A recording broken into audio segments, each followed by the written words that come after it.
Hello, everyone. I want to wish everyone a blessed New Year, Shana Tova, materially and spiritually, all in good health, and everything covering the entire spectrum of all the blessings that each and every one of us needs and wants, and sometimes doesn't even know that we need, including the blessings of finding a soulmate, having a peaceful and beautiful life with your soulmate, building a healthy family with healthy children,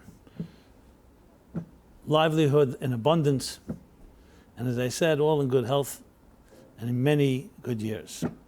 And maybe above all, the fulfilling of each one of your callings, your personal mission in life, which is the reason your soul came to this world, is to refine and to elevate and transform your corner of the world, your activities, your job, everything that comes your way, turning this world into a divine home.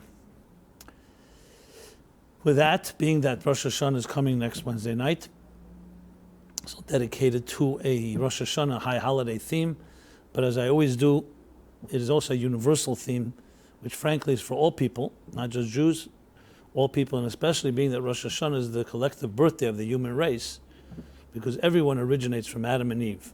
All 7 billion people on earth originate from the same ancestors. And actually Rosh Hashanah, many people don't know this, but it's also the day when the destiny of nations is determined. So it's not just a day of judgment, a day of collective accountability for one segment of the people, but of all people. So the nations and all peoples of the world. So the themes I'm going to talk about are universal, and the topic is titled, How to Pray for Forgiveness Without Guilt and Misery. Yes, I know that would get some people's attention. And it's an appropriate time because coming to the high holidays, and for that matter, any holiday that one honors, that one takes spiritually seriously, meaning not just a holiday for Macy's Day sales or for parades, but actually one of introspection, and examination, and praying for having a better year in all matters. Unfortunately, the brunt and the so-called, I would even say bankruptcy of religion and faith that has led down so many people becomes glaringly obvious, especially in the high holiday season. Because people of all backgrounds, no matter what education level, everyone feels, especially at a time of the year like this, they hope that maybe something inspiring will happen, something life-changing even, and feeling like, we're told the high holidays, such powerful, potent days, should have some positive impact. And yet, we don't necessarily see ourselves being transformed. We may want to be, and we may be inspired, but it doesn't necessarily last. Most importantly, this touches upon a theme I don't like to talk about, but happens to end up being one of my common themes because it's so relevant, and that is exactly that, the role of faith and religion in our modern world. The fact of the matter is that most people don't have positive associations with religion. I'm not saying everybody, some people do, some are more neutral, but many have very negative associations. And there are many reasons, and I'm not going to this, not the time to analyze them all, but the results are such that many people, when you ask people, tell me about faith and religion, what is the knee-jerk, what's the spontaneous association we have, is with very negative terms.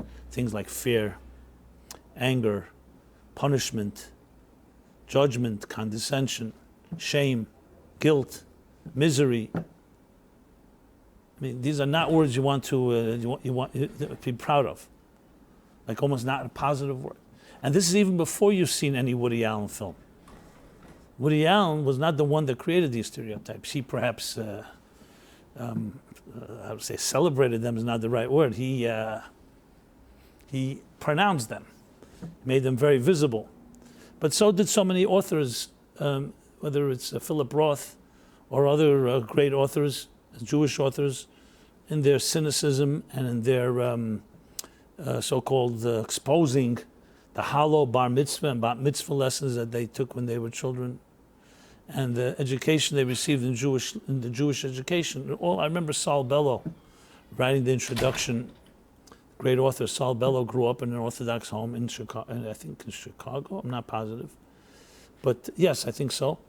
And he writes in his introduction to, if you remember the best-selling book called The Closing of the American Mind by Alan Bloom. It was a bestseller many years ago, long before when you were still little children. I don't know, I like to say that. I feel like an adult now, you know. And he wrote this interesting introduction, which actually was both painful but very illuminating. He writes that he was being taught, and he went to Hebrew school, he went to yeshiva, and he was being taught to either be a sheichet, which is a ritual slaughter of kosher meat, or to be, I think, a chazan, or a chazan, I think, you know, like a school teacher, a teacher in the cheder, in the Torah schools. And then he writes, and I don't remember the exact word, but he writes, then I found the University of Chicago library. And it opened me up to the Greek thinkers and to the philosophers. And I realized there's much more for me than just being a slaughterer, a ritual slaughterer, or a malamet. It broke my parents' heart, but my world was opened. He was emancipated. And I'm just quoting one of thousands, if not millions, that have similar experiences, where religion was seen something from the old shtetl, not necessarily always negative, but definitely something primitive and not for the modern times. And the reason for that was very obvious, because it wasn't taught in that way. It was taught like in very biblical, archaic laws that, of course, the Reform movement eliminated many of those laws that they saw irrelevant to the modern times. And the rest of the Jewish people, many at least, except perhaps the Orthodox, ultra-Orthodox, saw many of the stuff as being historical, maybe important to know the mythology, Jewish mythology, or whatever they call it, but not what we would call relevant to living in the modern world. In addition, of course, religion was suffered the corruption of religious leaders, of all faiths.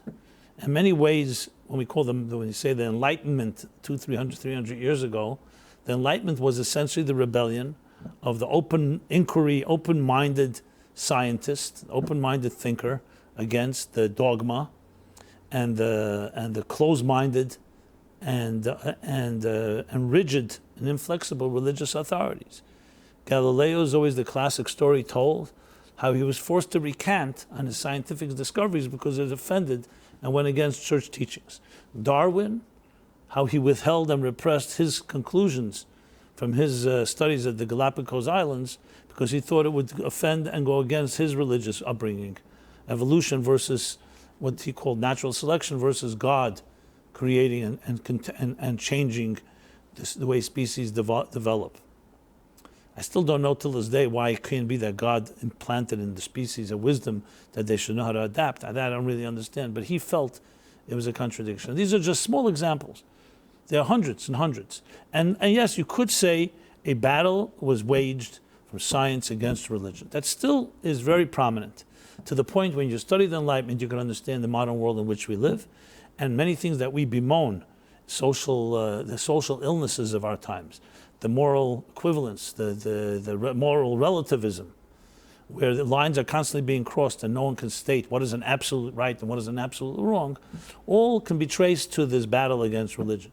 And I have to say, as I've talked many times, I don't see this as the fault of the enlightened ones. I see it as the fault of religion, maybe even more so than the scientists, because religion was susceptible to corruption and to this closed-mindedness, and religion didn't rise to the occasion and teach a modern world relevance. And many still, very religious people will say, we're at war with the world and the world is at war with us. When I mean the world, I mean the secular world is at war with faith, with the world of faith, and the world of faith is at war with the secular world. And that continues to be, and then of course throw into the equation Muslim extremism, Muslim fundamentalism, people getting killed and murdered in the name of Allah, and Allah Akbar, and announcements that religion, you can imagine what kind of taste we all have. And that, especially if you know a little history, you know this was not new. Last 2,000 years, since the birth of Christianity, essentially, there have been religious wars, whether it's forced conversion or just forcing Jesus upon people. You know, the Inquisitions, the Crusaders, they went with the sword And those that were apostates or atheists or denied Christian faith, including, of course, Jews always suffered most, were either killed or given ultimatums. The whole expulsion of the Jews from the golden age of Spain was by Catholic leadership that wanted to get rid of the Jews, who would not accept unless they completely converted and baptized themselves. So this is part of history. So it's fully understandable why we're very dubious and very tenuous relationship with religion. Now, those of us that have been exposed to positive elements of religion are very frustrated by this. Why? Because we say, 1 second, there's so much beauty in it. And it's all been like you're throwing out the baby with the bathwater. And this is a real issue. And especially, I think, every year when it comes to Rosh Hashanah Yom Kippur, to me, this issue jumps out because you see the synagogues are filled throughout the country from one end corner to the next. People go once a year, whether it's out of guilt or whether it's out of responsibility or it's about just feeling they want to make a deal with God once, whatever it is, and left with and hear the same sermon. Why do you only come once a year? So it's almost like a comedy. You know, the sermon, the once a year Jew, or the twice a year Jew. You know, the different jokes.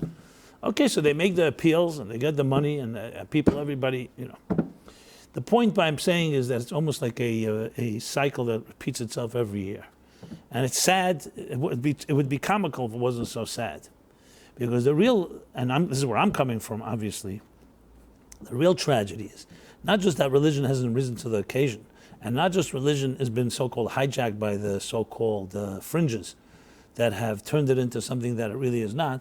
It's a different, the Judaism I'm familiar with is completely not the Judaism of Saul Bellow or Philip Roth or Woody Allen or the thousands of intelligent Jews in Hollywood and Broadway and writers and musicians and so on.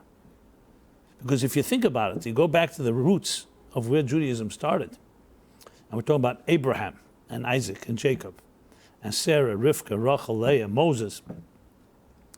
These people are not associated with all those words I used before. What were the words? Guilt, anger, punishment, punitiveness, shame, repression. What other words did I use? Condescension, judgment. Any other words you want to throw in? You get the idea. Fear. These were people who were pioneers. They were trailblazers, revolutionaries, that came and actually defied the entire world, that was into themselves, paganism dominated, self-worship, whether it was kings or different leaders. It was all about self-absorption. And here they introduced, as Abraham introduced to his family, to himself, a new path, the path of tzedakah mishpat, justice and charity and justice, virtue. Life is not about taking care of yourself, it's about changing the world for the good in some way. And yes, or foregoing your own personal interests for the good of others. Love is the driving force, not self-preservation, not survival of the fittest. So today most people would say, if not all, religion and conformity is the same thing. Some will say, you know what, conformity isn't always that bad because you need to have community, you need to have a sense of society, a group, and you pay a price. But you know what? You get the comfort, you get the security of the community. That's the defense, so-called. But very few people are going to say religion is connected to non-conformity. But the fact of the matter, the first religious leaders, the first men and women of faith, were non-conformists. And they were all, as I said, represented the noblest of the human being, not the worst. It's not fear and anger and all the other words I used before.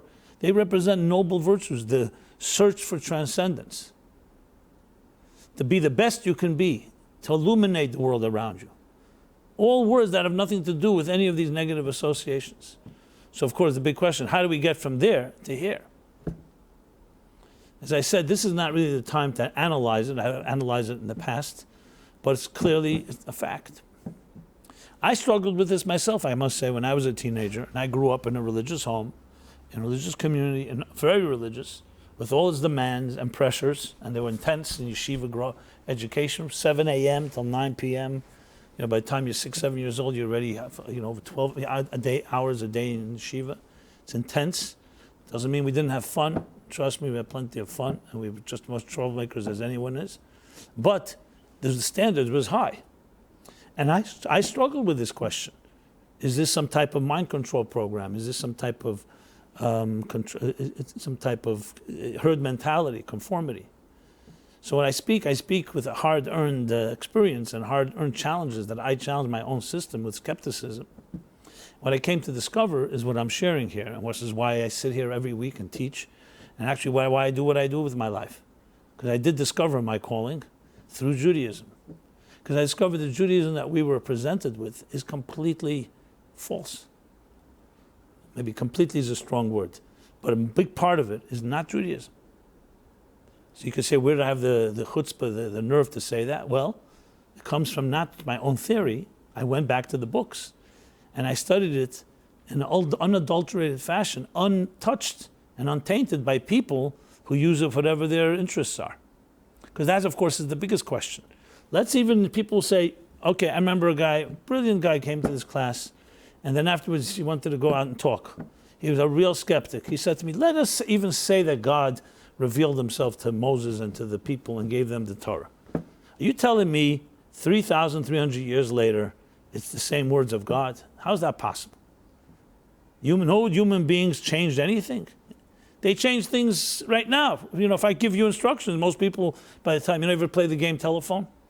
I whisper in your ear, zebra, and you go around a room with the same people, and by the time the last person, their word will be elephant, or it won't even be an animal.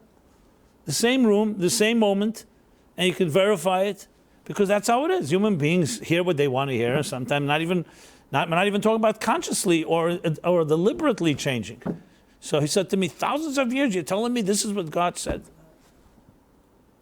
And it's an excellent question. I had the question myself. So when he asked it, I already had preempted, because I remember I had the question.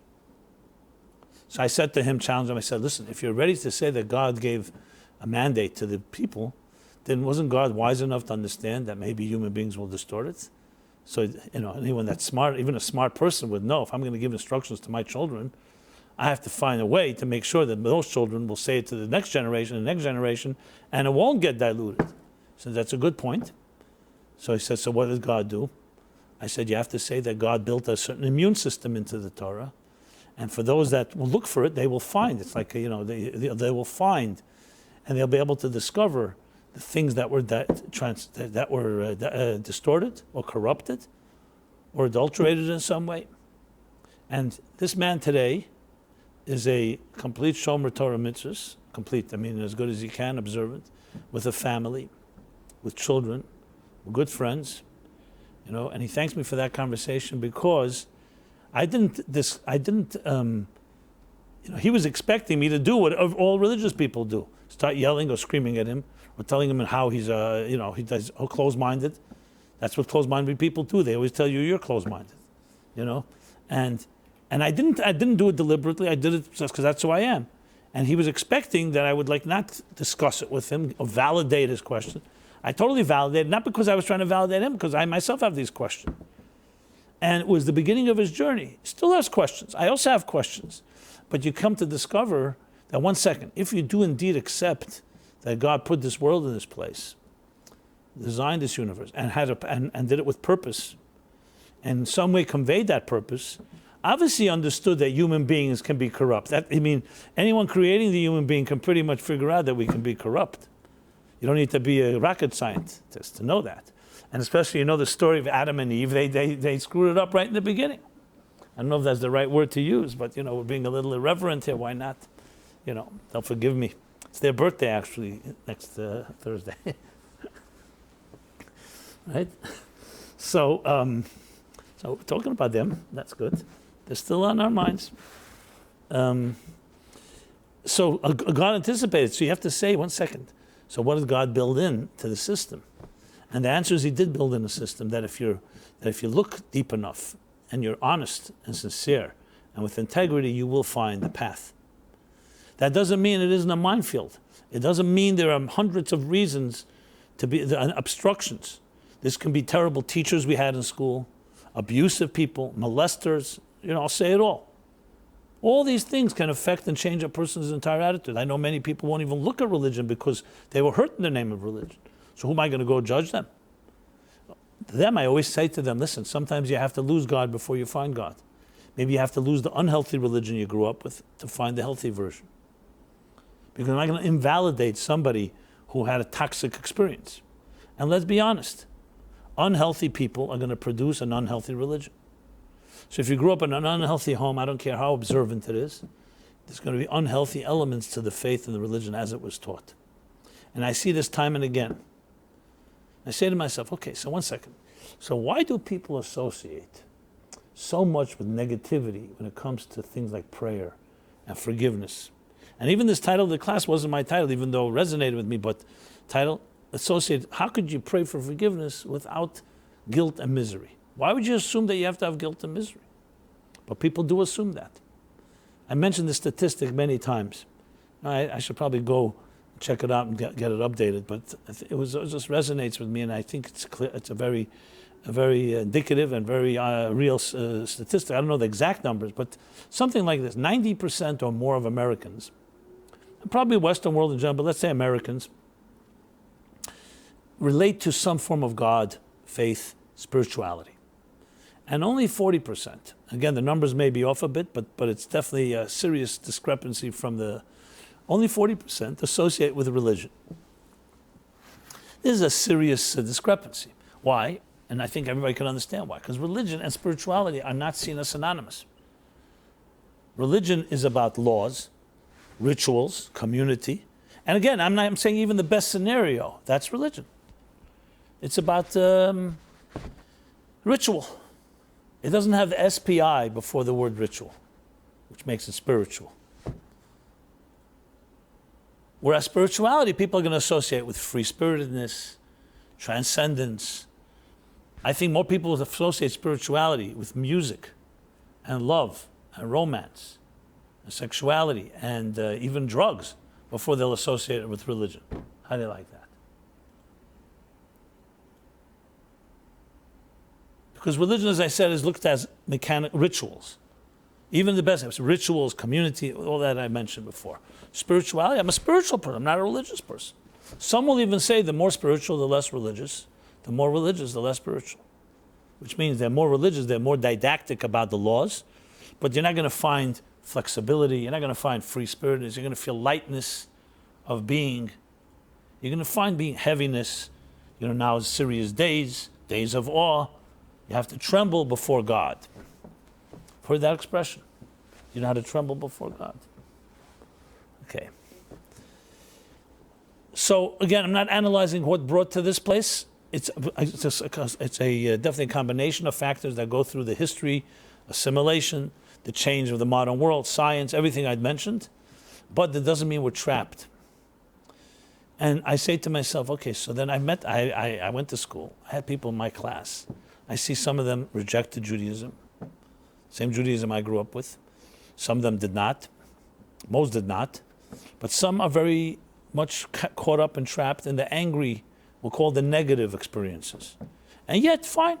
Either they don't have the guts to break away, or they found positive things and that overshadows the negative. But I studied it. I started saying to myself, you know what? I think there's a very simple formula.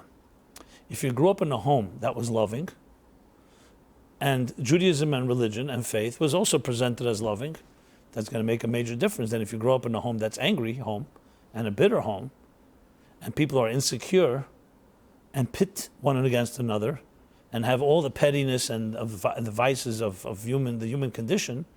So obviously the religion is going to be toxified and contaminated by the people. So maybe it has nothing to do with the Judaism, it has to do with the people. A dysfunctional person is going to experience religion in a dysfunctional way. Now again, I don't want to say extremes, like 100%. There's no such thing as a 100% dysfunctional person. But generally a dysfunctional person, a husband and wife that don't get along with each other, more or less. What are the children going to come away with from a Shabbos table, from a Rosh Hashanah Yom Kippur, where they see their parents bickering on Rosh Hashanah night and Rosh Hashanah? What are they going to go away with? You think they're going to say, oh, you know what, I don't really care if my parents fight. Rosh Hashanah is a day of God, and I'm just going to go to synagogue and think about God. And then they go to synagogue, and then they see the rabbi fighting with some of his board members. I'm painting somewhat of a comical scenario, or it sounds so comical, unfortunately it's more true than not. But I mean to say, what do you think is going to leave the child with? The child's going to be left with a mixed feeling. What's going on here? Rosh Hashanah, and my parents and the people around me are just as unhealthy as they were last week. You know? And for some people, Rosh Hashanah looks like Tisha B'Av. I mean, I'm somewhat exaggerating. I can't say I'm exaggerating because there are scenarios like this. I'm not going to say everybody, but what do you think a person's going to go away with? Nothing positive. And then suddenly, from the child is stolen their heritage based on people presenting it in the wrong way. So let's say it's a functional and a loving home, but let's say the education is somewhat hollow. You study Rosh Hashanah, let's say you go to school, they teach you about Rosh Hashanah, you hear the laws of blowing shofar, and you eat an apple dipped in honey, and hear the prayers you say, and this is what you do the first day, the second day. Yeah. But it's taught in a very technical and mechanical and dogmatic way. Again, you say to yourself, okay, is this relevant to me? So you may not have a negative taste, but you're not going to necessarily feel it's the most important thing I should be doing is celebrating Rosh Hashanah.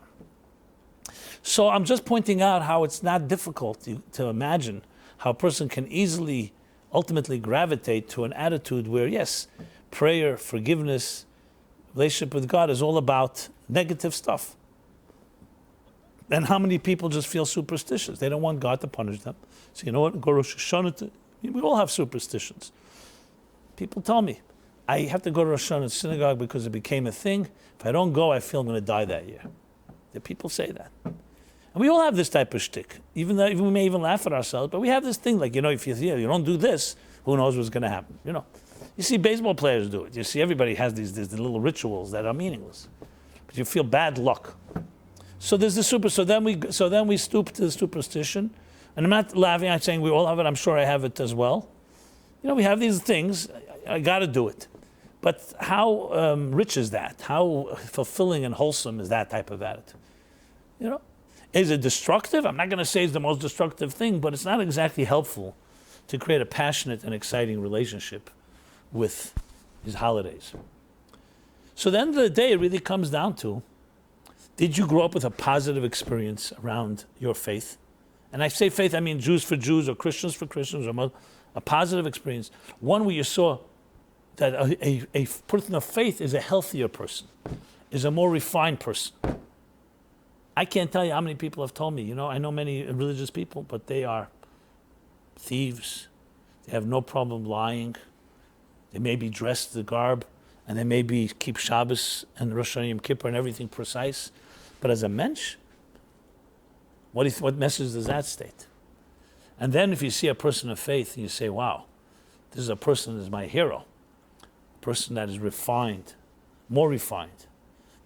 More connected to God, the more they love people. Not like the more they love God, the more they hate everybody. The more they're judgmental of everybody. You see a person like that, and especially if it's a parents, what kind of child do you think what kind of attitude is this child going to have seeing that? I had in my school, I had some teachers that I, completely irrelevant. Some I just didn't like, and I know why I didn't like them. And that didn't hurt me necessarily, but I just saw bad people, angry people. And then I had some beautiful people. I have memories of such gentle souls. Most of them are not here any longer, but I remember talking. I remember one teacher we had, his name was Rabbi Ushbal. He used to talk to us. He was such a refined person. Right? He spoke with gently, lovingly. And I remember he once gave us a little talk. He says, you have to be clean. Your nails have to always be clean. You have to brush your teeth. Now you could say, what's the big thing? He wasn't telling us mystical secrets of Atzilus and before the Tzimtzum. But he was sincere and cared. And it's one of the only things I remember, because I remember how many he spoke about just being a mensch. And I asked him, I said to him, why do you have to be clean? Not that I was I just wanted to hear what he's going to say. He says, you know why? Because you're a holy nation. A holy person has to be a clean person. It was such tremendous impact on me, because he associated holiness not with holier than thou and judging another person who's not as religious as you are and criticizing or throwing stones at someone. That idea. Holiness with cleanliness, with purity, with innocence. And even today, I mean, this left an impression on a boy that was, how old was I? 14, 15 years old. How old were you when you had him? That age? 17. So, and there were many like that in my life. Obviously, for me, my father was a tremendous influence. And of course, the Rebbe, Lubavitcher Rebbe. But they all personified this element. It wasn't just how brilliant, Torah scholar, elucidating deep ideas in Talmud and Maimonides and Zohar and Jewish scripture and all that. That was the so-called the knowledge. But it was the care. It was the love. Like the expression, I don't know who coined it, that people don't care how much you know until they know how much you care. I saw care. And I saw refinement. And then when I started studying the sources, I wanted to knowledge as power. I didn't want to hear Judaism as filtered to me by people. I wanted to read the books. I wanted to see if can I interview Rashi and the Arizal and the Rambam and Rabbi Akiva and Rashba and all these greats. So to speak, interview them. And I found, yes, you're talking about people who were of the highest caliber, people you want to be like them. And I can tell you without names, many people call themselves religious. I don't want to be like them. There are many. So if you don't want to be like somebody, you're definitely not respecting their. And I realized the tragedy in our time that how few of us have been exposed. As a matter of fact, I wrote a letter to Saul Bellow. I have to tell you, because because he was a brilliant author, and brilliant mind, and I know exactly what he was talking about. I wrote him a letter. I said to him, the Judaism you grew up with, I understand. The University of Chicago Library it was superior to it, but there's a whole Judaism you never heard about. Anyway, I never got a response, but it doesn't matter. I said what I had to say. I told him my peace of mind. I gave him a piece of my mind. Anyway, the point I want to make is that I've met many, and that's a challenge. Because first of all, people like that are very simple. They say, oh yeah, okay, you're going to tell me something I didn't hear from my parents or something. So the first attitude is, then if you say something makes sense, they say, okay, where'd you come up with that? You must have got that from Buddhism or something. It couldn't be in Judaism. I had people in my class right here years ago, it wasn't in this room, another, who told me, the first time they came to my class, they said, I did not know Jews believe that we have a soul. I kid you not, intelligent people. There's one guy, I remember, he's a musician, well-known, and he thought Buddhism teaches that we have a soul. He didn't know Judaism. I said to you, every morning prayer, he says, I don't say morning prayers. I said, they never told you we have a soul? That's the extent. Now, I'm not going to say every person, every Jew thinks that way, but even when the word soul is used, I guarantee you, he must have heard the word soul, but it was never used in the way that it spoke to him. It must have been said like a thing, like your soul is going to burn in purgatory if you sin. Okay. I'm sure he basically phased that out, he just, what do they call it? He blanked that out of his mind. You hear someone tells you, when you say every morning in the prayer, you know what we say? Thank you for returning my soul to me. A few lines later we say, the soul you've given me is pure. You've created it, you've shaped it, you've instilled it in me. It's pure. Every person says that every morning. You say, what do you mean? How could you say the soul is pure? We all know that we did many things that are not so pure. So how could you say your soul is pure? How could you be honestly say to God, my soul that you gave me is pure? Yeah, when I was born it was pure, but not today. Because Judaism does not believe that a soul loses its purity. It goes undercover. Think of it like a healthy heart, but the arteries have been clogged. The heart is healthy. Ani yashena, I may be asleep, but my heart is awake. So we fundamentally believe that the parts of the pure parts of who we are do not get soiled. It's not an excuse, because now we have blocked arteries, clogged arteries are not exactly a blessing. But never think that your soul is ever damaged. So the layers, the filters, the channels have to be cleaned out, which is what we do during Rosh Hashanah and Yom Kippur. But it's a very different attitude. And I would submit this, I think, it's my own theory, and it's more than a theory for me, I feel pretty strong about it, that the Freudian, Darwinian, modern, contemporary model of psychology has contributed greatly into feeding into all the negative stuff around religion. Freud did not see religion as a positive. He saw it as neurosis. And that's why many of the therapists, and especially his school of thought and others, felt that religion is not good for people because it makes you feel guilty about sexual deviation, sexual behavior, makes you feel this and that. And you have to free a person of that. It's actually a shitta. They have that actually opinion, strong opinion like that. They see religion as part of a negative force in life, which is why some therapists will adamantly say you have to stay away from religion. Why? Because their attitude to religion, I'm sure Freud's Jewish mother didn't help the situation much. And it developed the Oedipus complex. I guess that's part of his scenario, whatever it is. And many felt that these laws in the Torah just create neurosis. They create guilt and shame, and let's just eliminate it. But this again is based on what? What are you eliminating? You're eliminating something you didn't understand in the first place. And Darwinian, social Darwinism at least, which some people don't associate with Darwin, but the idea of survival of the fittest, that the most important thing for an individual, in Richard Dawkins' classic line in his book called The Selfish Gene. Every gene is selfish. Everyone is fighting for its own resources. And therefore we're fundamentally pitted against each other. The fact that we can coexist is because part of the process is that if I can my coexistence with you helps me survive, so I'll coexist. But not because there's anything really noble or beautiful about it. So when you take this attitude that the id, not the yid, the id, is the driving force, the pleasure principle, me. Me, the sexual creature, my sexual pleasure is more important than anything else. And throw in the survival of the fittest, the selfish gene, what do you have? So then, religion in that context, religion just feeds into all the negative stuff in every possible way. What is it? It says, you know what? Because you're a bad person. And I'll throw in even the concept of original sin from Christianity, which I think is also the root of these ideas. What's the original sin? That sin entered the world. It was a world once it was pure, but then sin entered, original sin.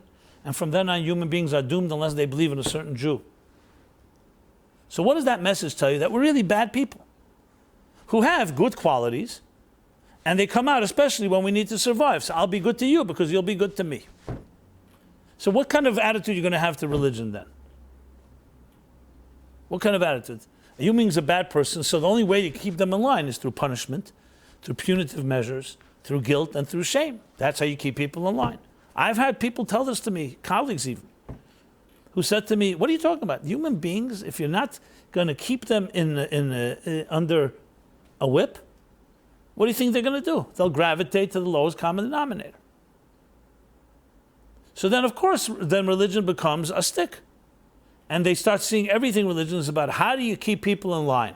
How do you keep animals in line? So we know that they do. You have, what do they have? Whips and all kinds of methods to keep the herd in line. And if something misbehaves, they have to know that they're being punished.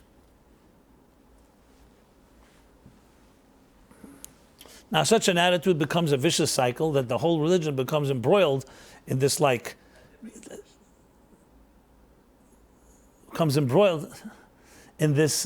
this so-called conspiracy of the blind leading the blind, the guilty leading the guilty, and that's what you have, and that's how you keep people in line. Fear of the Lord.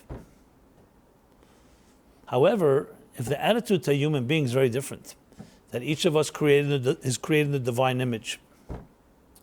And we say every morning, the soul you've given me is pure, no matter what has happened.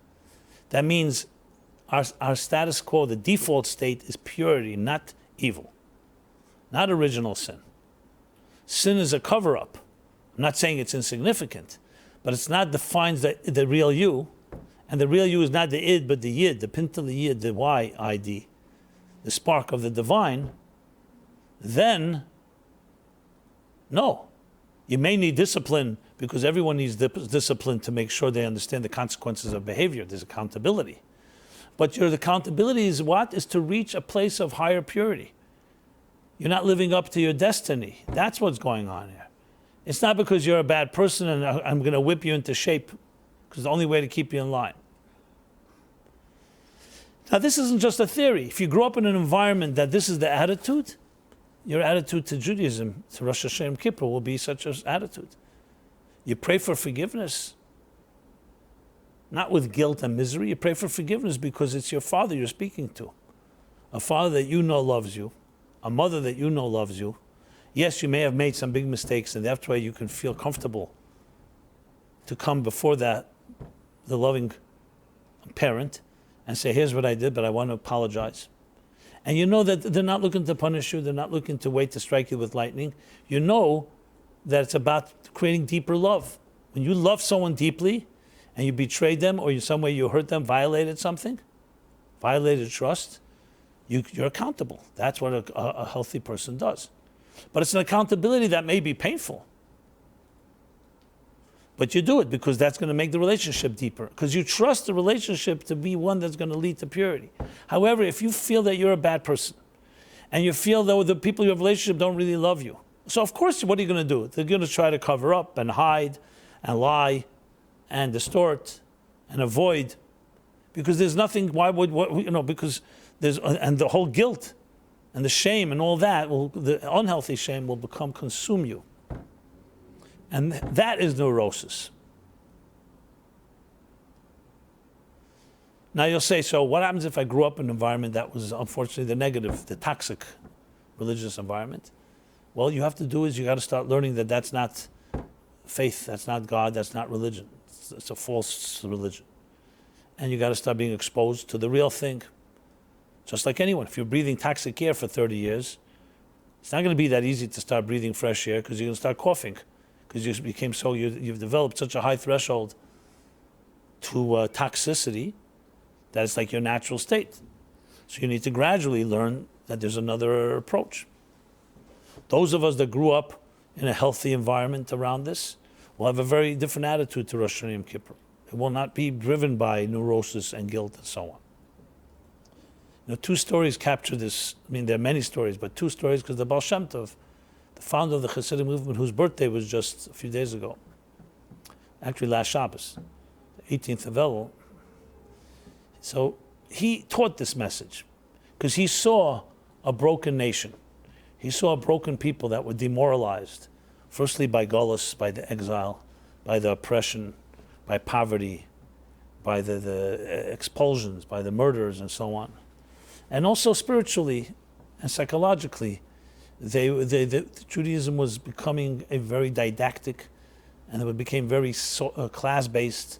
The scholars looked down at the people who were ignorant, and there was a split between a schism.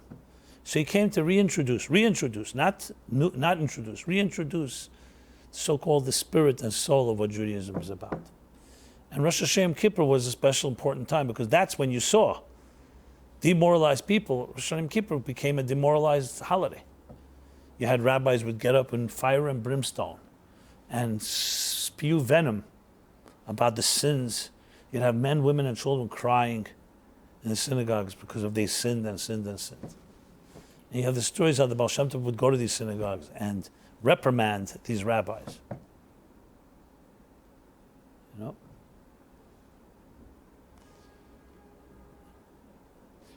So there's two stories, there's many stories, but two stories that come to mind. There was one, actually, a humorous one that I was a third story. I think it was with Shmuel Munkus, actually, where he heard one of these rabbis get up and he was really pouring it out. As I said, really knew how to touch the buttons about all the sins that they did, the sins, and the children were crying, the mothers were crying, the fathers were crying, everybody was crying and crying.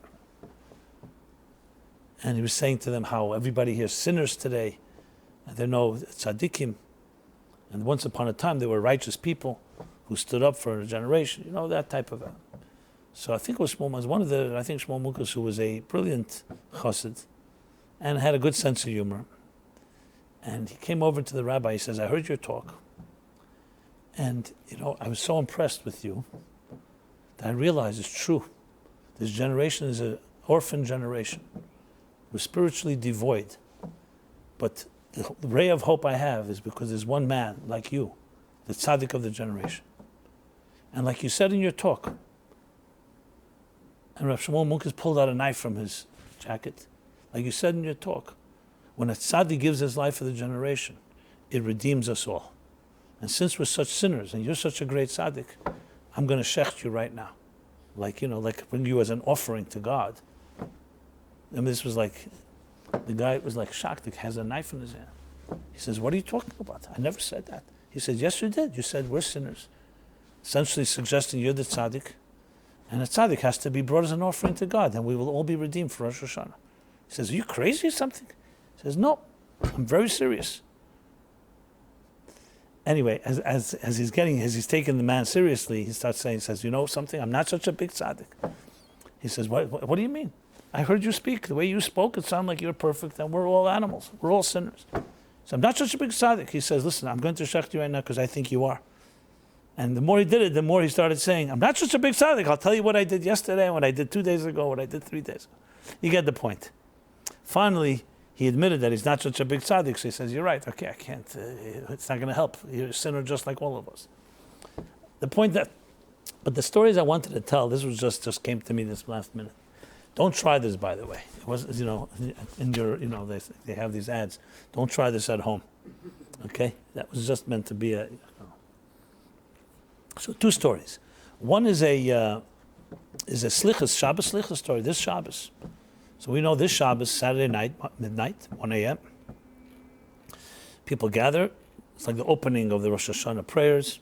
So it's not Rosh Hashanah yet. A few days before Rosh Hashanah, we will say slichus. Slichus means we ask the prayers for supplications, forgiveness. And it's solemn. It's very solemn. The prayer is said in the same tune, the same very solemn tune of Rosh Hashanah davening.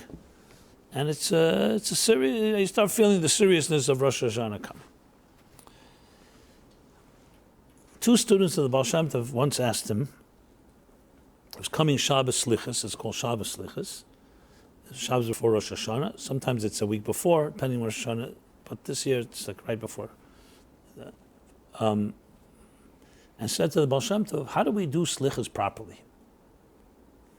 We want to really do it this year properly.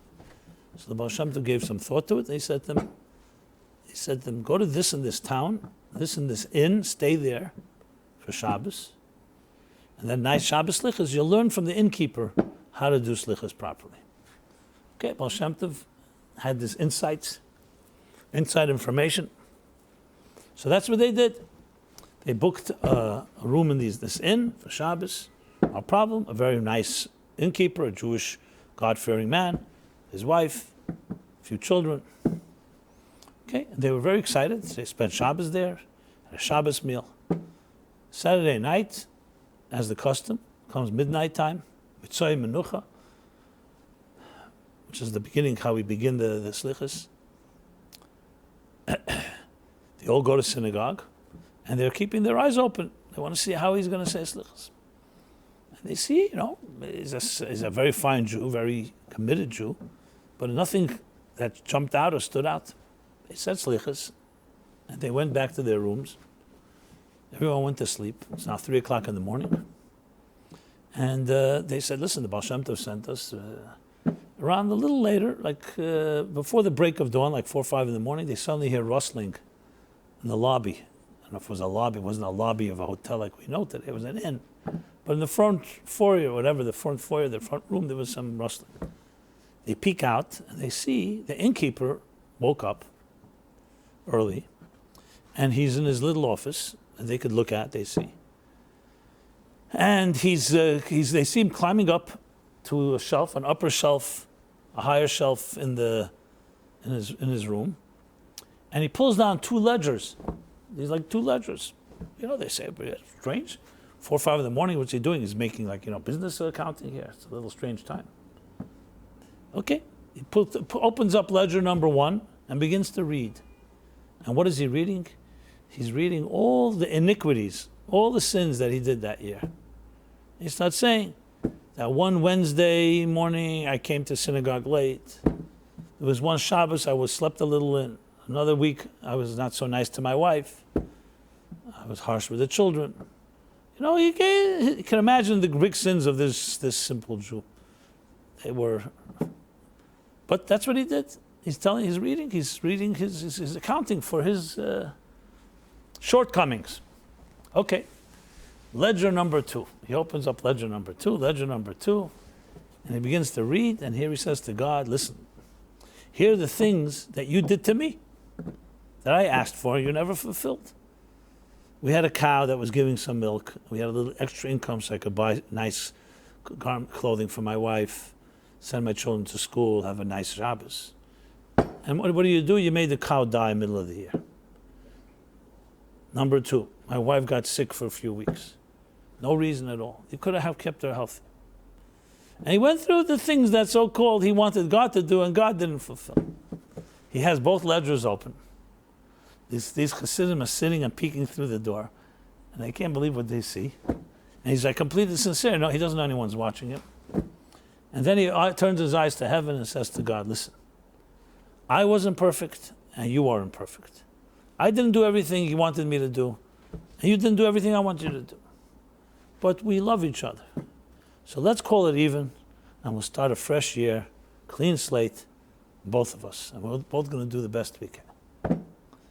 And then the Chassidim understood how you do slichus. This is not a slichus that's connected to guilt and misery and shame and all the negative. This is because you know that God loves you and you love God. And yes, a mistake, you're not going to ignore it. But it's very different how you acknowledge a mistake to someone you love than to acknowledge a mistake to someone that you hate or you think hates you. If you have a boss that you hate and hates you, you're not going to suddenly go and say, you know what, let me tell you everything I did. I mean, you have to be honest and so on, but I mean to say it's not, because this guy has it in for you. But if it's a relationship, and also you believe in yourself. The Jew wasn't just he believed in that, he believed in himself. He was a confident person. Neshama shenasatu, the soul you've given me is pure. Yes, I made mistakes. We are human beings. We put us in the world, but I'm accountable. Because remember, relationships, like it is with marriage, is not built on perfection. It's built on accountability. There's no such thing as a perfect spouse. Anybody disagree with me? There's no such thing. It period doesn't. But accountability can be expected. You love somebody. You can say, I made a mistake, but I'm accountable. I'm going to try not to do it again. I'll correct it and so on. And the second story, also Baal Shem Tov. Baal Shem Tov prayed. He had his interesting way of praying. He didn't really like structured synagogues too much. For obvious reasons. He wanted God without walls. You know. As a matter of fact, he once went into a synagogue and he ran out and said, it's too packed, I can't go in there. They said, it's not packed, there's only a few people there. He says, the prayers are not going anywhere. So the place is so suffocating. Because it says a prayer without love and awe of God is like a bird without wings. Can't fly. So the prayers are all grounded, they're not going anywhere because they're just hollow, empty prayers. So he comes into one shul on Yom Kippur. And Yom Kippur, we say a prayer that's not exactly a very uplifting one. It's called Al Chet. Means for the sin. And not just one sin. You start reading Man Alive. If you want to have a little neurosis, read Al Chet with English. Okay? It lists everything. Enumerates every possible sin that a person could. Things that we have done, things we could do, things, you name it. And a whole list. How many al-chets are there? I don't remember exactly, but it's good 6 pages. Yeah. And you read it, okay, fine. So it's a form of confession. Accountability, that's the point of it. But it's a lot of stuff there that's not very pleasant. Fine, but honest relationship, we're going to acknowledge everything. Baal Shem Tov comes into synagogue Yom Kippur, and he hears the chazan, the cantor, is singing a festive song. Yom Kippur has festive sections, but this was like he said, what's he davening? What's he saying? He must be saying Mara Kohen or something. Like there's a section we talk about the high priest, the service. And then when he came out, how his face beamed like a rainbow. And so it was like successful for praying for the people, for pardoning the people. Okay, so that's an upbeat prayer. But lo and behold, to his chagrin, what does he discover? He's not saying Mara, he's not saying that prayer. He's saying Al Chet, and with a festive tune. So this really, the Baal Shem Tov says, I got to understand this. After davening, he meets the chazan, and says to him, you daven beautifully. Can you explain to me the tune you used for Al Chet? So first, Baal Shem Tov thought that maybe he doesn't know the meaning of the words. So it's like somebody singing the most tragic words, and he thinks it's a wedding dance. But he realized, no, the guy didn't know the Hebrew very well. He says, so how do you explain that? He says Baal Shem, I don't understand your question.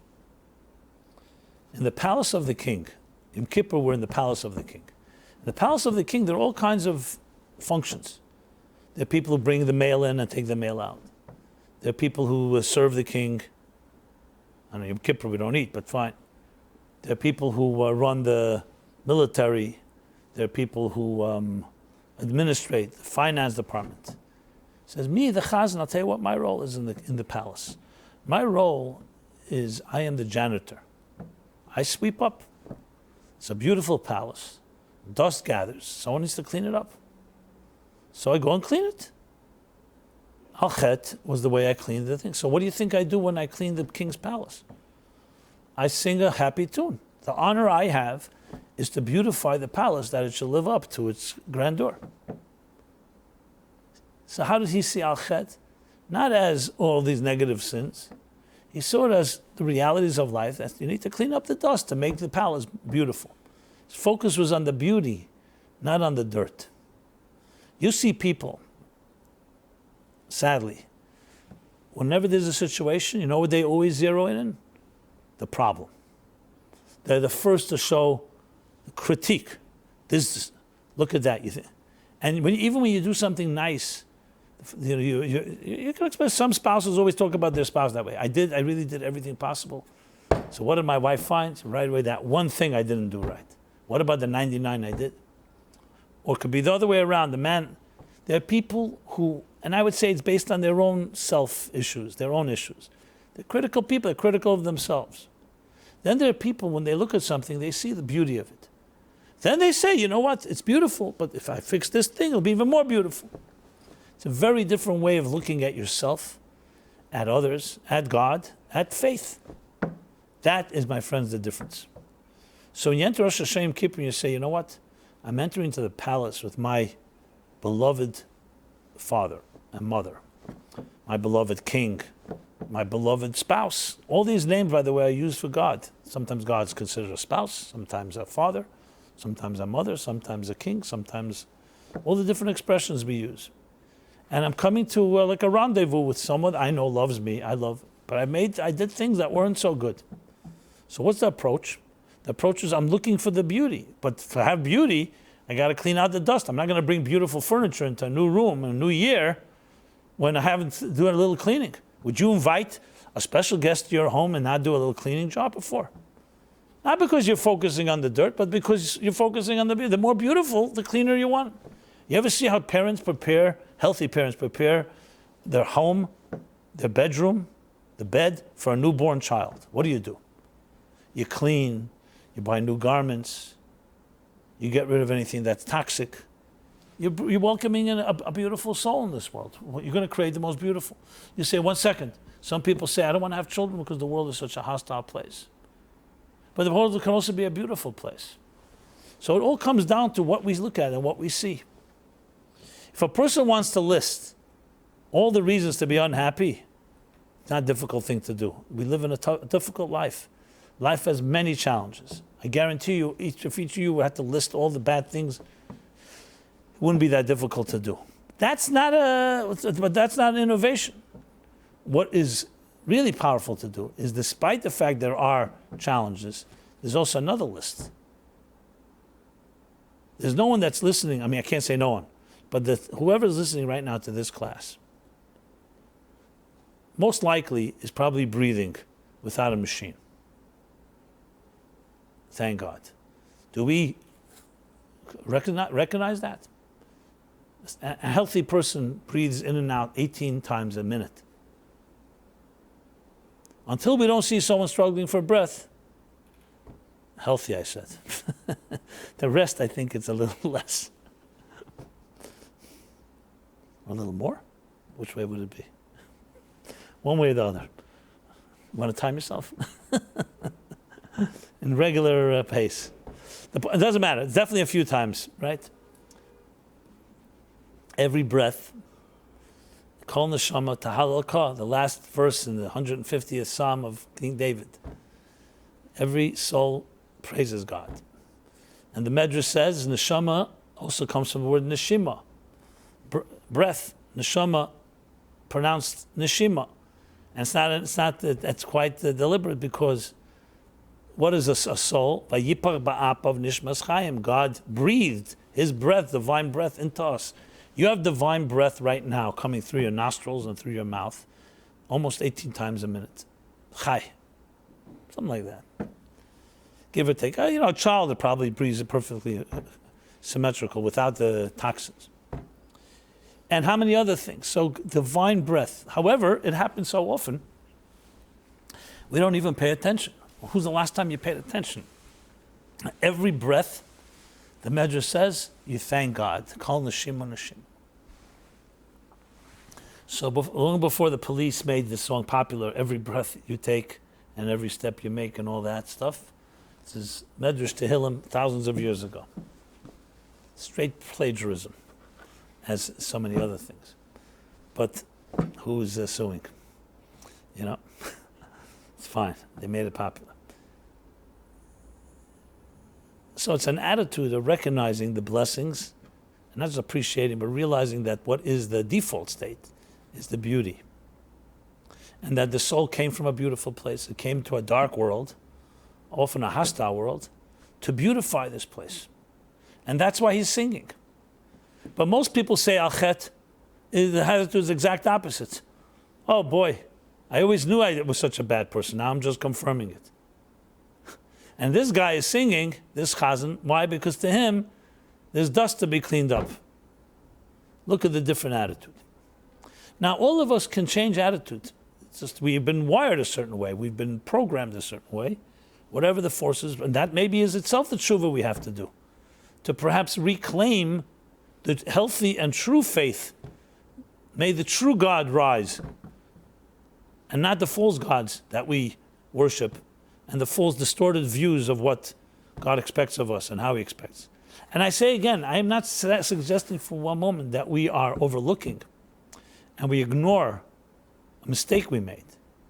As a matter of fact, the more you love somebody, the more you want to acknowledge the mistake, the more you want to correct it. If you really love them, you want to get rid of anything that's in between. Why would you want to have even one shred of what's the word I want to, some split, some schism? But the attitude is a completely different one. So I say this to those that are hearing this for the first time, this concept. And their Judaism and their faith and their religion is of all the negative stuff. So you know what? If this is the first time you hear it, so be it. Maybe this is a good opening and a great way to start preparing for the high holidays of discovering a new approach.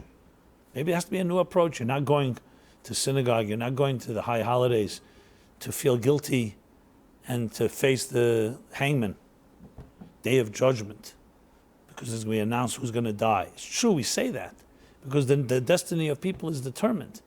But we go in with a very different attitude. You know why we wear white? The Tur says, the Tur is one of the codifiers of Jewish law. You know what he says? He says something beautiful. There's something, what's the word he uses? There's something unique about the personality of the Jewish people. They know God's personality. And they know that they will be victorious in the judgment. So they don't, in the old days, there was a custom, when you went to court, you wore black. Because you don't know whether you're still, whether you're going to be guilty or innocent. When you became innocent, when you were proclaimed innocent, you put on white clothing. Here we won't put on white clothing before we even go into Rosh Hashanah, because we're confident and sure that we will be zeich, we will merit. How are we so sure? How do we know? What do you mean? Because we know God, we know the relationship. It's like you know the person you love. You know, some of the things that touches us more than anything when you see, hopefully true stories, but even novels or films and so on, when you see somebody pays the ultimate price for someone they love, and they don't take no for an answer. And as much as that person rejects them, they keep coming back And they really believe that the love will overcome all. I know sometimes it's an act of folly and sometimes it's not, it's nonsense. But when it really works, when two people really love, no matter what happened, and a person is ready to go all the way, there's something unbelievably powerful about it, because you sense how many of us give up because we were told no, we were rejected. If you've been following the book 60 Days, and I have a few copies if anybody wants it. So there, I made like a 60-day workbook of Elul and Tishrei, which really follows the footsteps of Moses. What is the most significant part? Why is Yom Kippur the holiest day of the year? Where was Moses' Rosh Hashanah that year? He was up on the mountain praying to God for the forgiveness of the Jewish people who built a golden calf.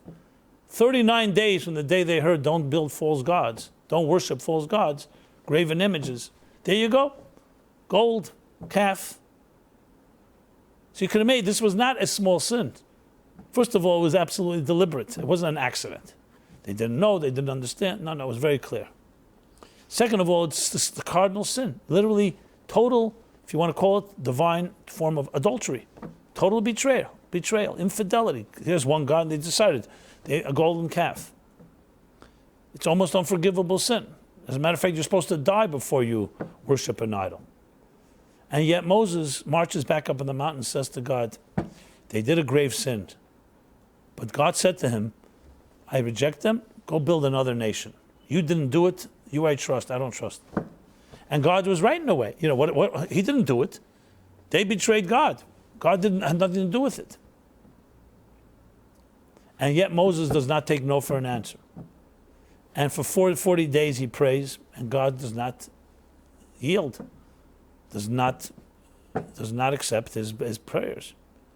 And another 40 days, right now we're in that period of the last 40 days, starts from the month of the beginning of Elul, and concludes on Yom Kippur. And finally Yom Kippur, 40 days later, which means 80 days of prayers, 120 days from the time he received the first tablets, at Shavuos, at Sinai. God says, which we will say Yom Kippur Eve, God said, Salachti, I have forgiven them as you spoke. 80 days.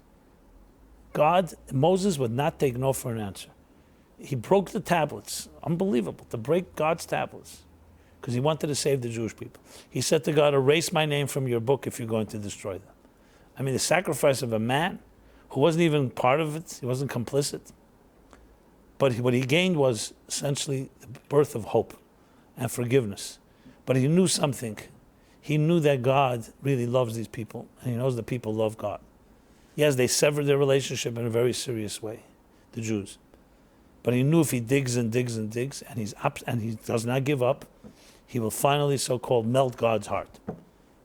Obviously, so to speak, we're talking in metaphorical language. And yes, he was right. And Yom Kippur is the gift we have as a result, that he prevailed over God, because he knew there was the love. That's the essence of Judaism. It's not, if he thought people are bad, okay, so now look, yeah, they're bad, and now there you see the idol worshippers. We knew it all along. That was not his attitude. His attitude was the exact opposite. He knew the soul is pure. He knows that the relationship is intact somewhere, but now there's been it's a serious violation, serious betrayal. But he knew that if he does the right thing, he will finally prevail. And he did. And we're here today as a testimony to that. You take an attitude like that, this is a tremendous lesson in love. It's not a lesson in sin. It's a lesson how nothing stands in the way when you really believe in something.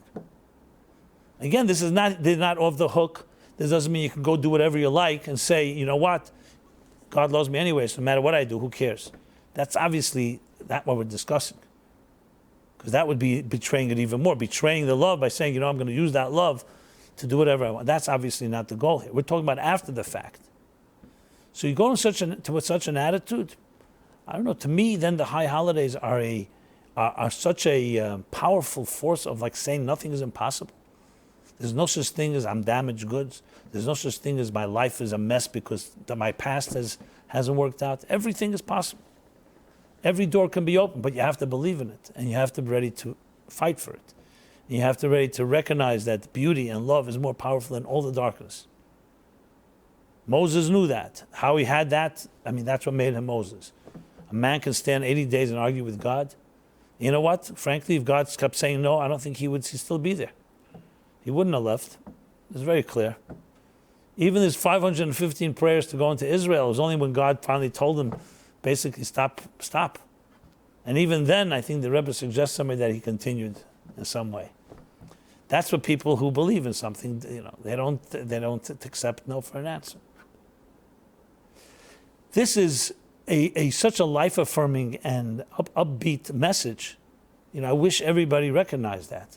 So then Rosh Hashanah Kippur offers a whole different thing. It's like offering you a gift. It's a gift. There's not one negative aspect to it. So the word guilt and shame and misery and all the words I used before, you can throw it all out in the wastebasket and just start looking for new words, I have a good idea. I just thought of something. I do it all the time. As a writer, you're always looking for sometimes words, so you do the thesaurus, right?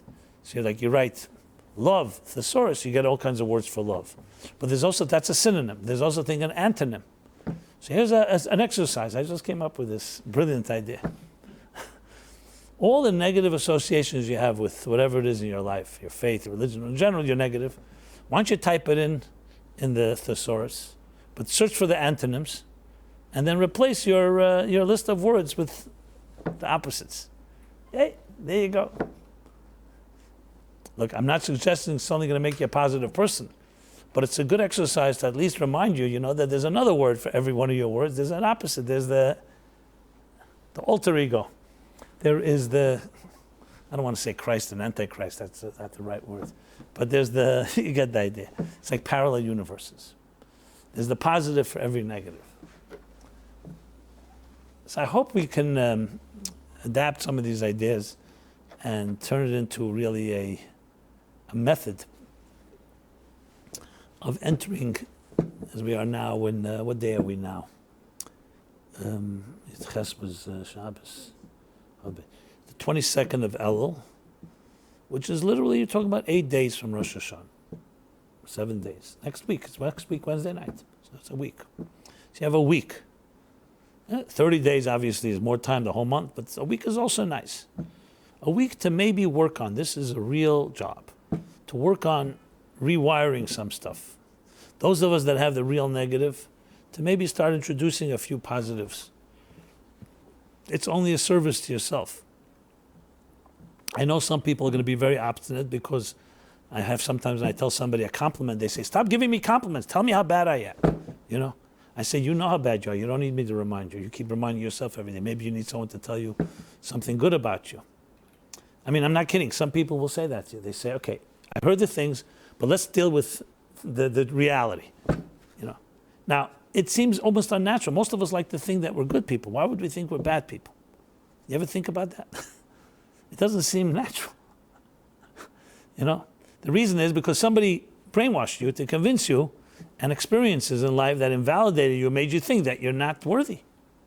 So maybe we have a week now to say to myself, what has happened to me in my life was done to me. That's not me. You want to know the me? Open up a prayer book or just say it by heart. The soul you have given me is pure. Say that every morning. Say 1,000 times a day if you need to. Be around people who believe that. That's how we prepare for Rosh Hashanah. Then you go into Rosh Hashanah, not some day of guilt, and day of punishment, and day of judgment. It's a day, an uplifting day of, reclaiming your true birthright, your true heritage, and that is that you're a pure soul that may have wandered. We've all made our mistakes, but you are a soul that is pure, and it's your job, your responsibility to figure out how to clean up your act so the beauty can emerge. The beauty. I mentioned this a number of times. One of the most beautiful compliments I ever received fits right into this. I received a letter a few years ago before Rosh Hashanah, around this time of the year. A woman, she was living then in Austin, Texas, and it was the other way around. Yeah. And she moved to Seattle. She went through a horrible year, an ugly divorce, a lot of problems. But she says one ray of hope was your emails every Thursday. I used to look forward to them. When things are really dark, you look forward to those moments. And I'd read them. They were like a fresh of a breath of fresh air.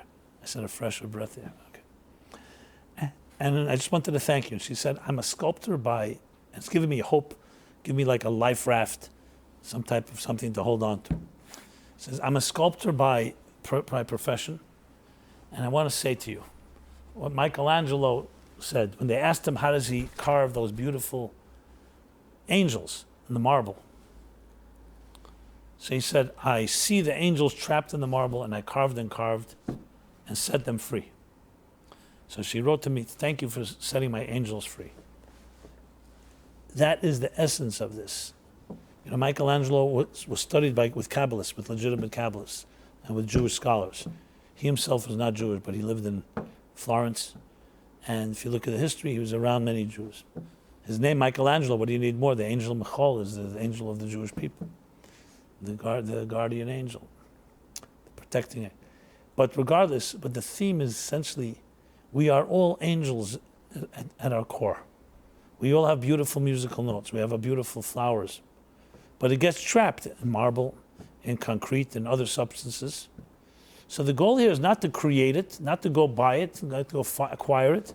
The goal is to carve the layers, the dust, the hardened crust that has trapped those angels from emerging. And when you do that, then the real you emerges. That's the way you have to look at the high holidays. A day to reveal the real you. And to soar on these wings of the holidays and of Tishrei. And as I said, this message is for all of us. So, as this will be the class before the new year, I conclude where I began. It should be a very blessed year. Your angel should rise, should soar, should fly. And you should be successful in everything you do, materially and spiritually. And remember that once your wings are freed and spread, there's no place you cannot reach. Everyone have a Shana Tova, an Aksiva v'Chsima Tova. We will be here next week. We will not be here next week. Next Wednesday night, you'll be soaring like an angel, so you don't need this class. But the following week after that, between Rosh Hashanah and Yom Kippur, we will be here. And then again, we'll be off 2 weeks because of the Sukkot holiday. I'll announce that then. Very good, blessed year to everyone. Please stay in touch. Continue the journey 60 days. We send it by email. You can get it in, there's the book form, obviously online, that you can purchase how other ways. And there's and all the social media outlets we're hopefully covering as we enter this new year. And it's an honor and blessing to know you and to be part of your journey. Thank you very much.